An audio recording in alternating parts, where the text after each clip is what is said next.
But our top story is on singer Adnan Sami, who has been granted Indian citizenship effective from today, the 1st of January, on humanitarian grounds. 1 जनवरी साल 2016 ये वो date है जब मशहूर composer और singer Adnan समी खान को बाकायदा तौर पर भारतीय शहरियत दे दी गई।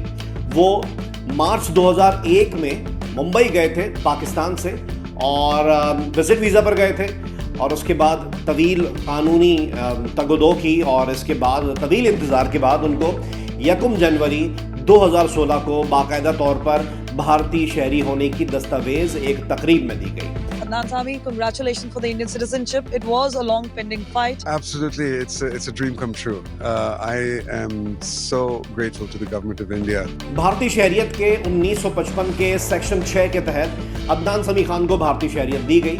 उस वक्त उनकी उम्र 44 साल थी। लाहौर में पैदा होने वाले अदनान समी खान उन चंद अफराद में से एक हैं जिन्होंने पाकिस्तानी शहरियत तर्क करके या पाकिस्तान में रहने को तर्क करके भारतीय शहरियत को तरजीह दी या अपनी ज़िंदगी तादम मर्ग वहाँ पर गुजारी।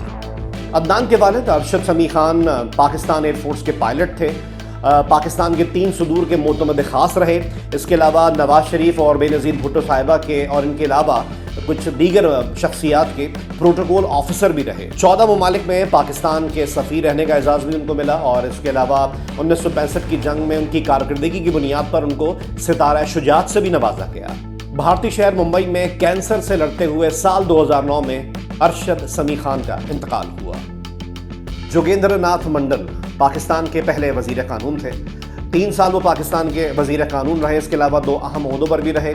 सन 1947 से सन 1950 तक जोगेंद्र नाथ मंडल पाकिस्तान के वज़ीर कानून थे। कुछ अरसे बाद वो भारत जा बसे और साल 1968 भारतीय रियासत मशरक़ी बंगाल में उनका इंतकाल हुआ।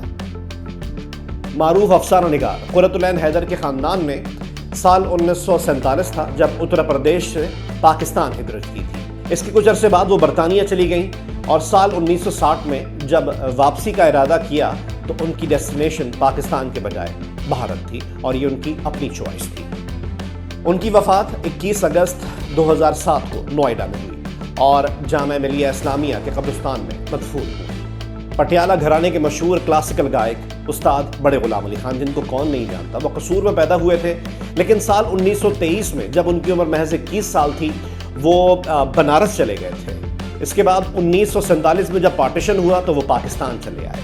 1953 वो साल था जब बड़े गुलाम अली खान एक वाक़े से दिलबर्दाश्ता होकर कराची गए। कराची से बजरिया बहरी जहाज़ वो भारतीय शहर मुंबई चले गए। बड़े गुलाम अली खान को भारत पहुंचने पर बड़े पुरतपाक अंदाज में वेलकम किया गया। 1968 वो साल था जब भारतीय रियासत तेलंगाना के मशहूर शहर हैदराबाद में उनका इंतकाल हुआ। जंग तो खुद ही एक मसला है, जंग क्या मसलों का हल देगी। मारूफ शायर और नगमा निगार अब्दुल हई अल मारूफ साहिर लुधियानवी लाहौर में मुकीम थे। अपनी किताब तलखियाँ मुकम्मल की, मगर 1949 में इश्तराकियत मतलब कम्युनिज्म के प्रचार के इल्ज़ाम में उनके वारंट गिरफ्तारी जारी कर दिए गए और उनको पनाह के लिए लाहौर से नई दिल्ली जाना पड़ा। साल 1980 जब साहिर लुधियानवी का दिल का दौरा पड़ने से इंतकाल हुआ, वो उस वक्त मुंबई शहर में थे और उनकी उम्र महज 59 बरस थी। साल 1940 और 50 की दहाई की मशहूर फिल्मी अदाकारा बेगम पारा की शादी पाकिस्तान के पहले फिल्मी हीरो नासिर खान से हुई।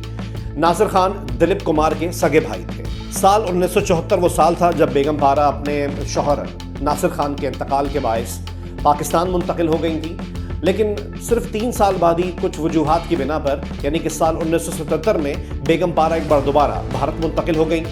रिसेंट पास्ट में आपको याद होगा साल 2007 में संजय लीला भंसाली की एक मूवी आई थी सांवरिया, उसमें उन्होंने सोनम कपूर की दादी का किरदार अदा किया था और उनकी ये आखिरी फिल्म साबित हुई, यानी कि 2008 में ही, यानी कि इस फिल्म के रिलीज़ होने के 1 साल बाद ही भारतीय शहर मुंबई में बेगम पारा का भी इंतकाल हुआ।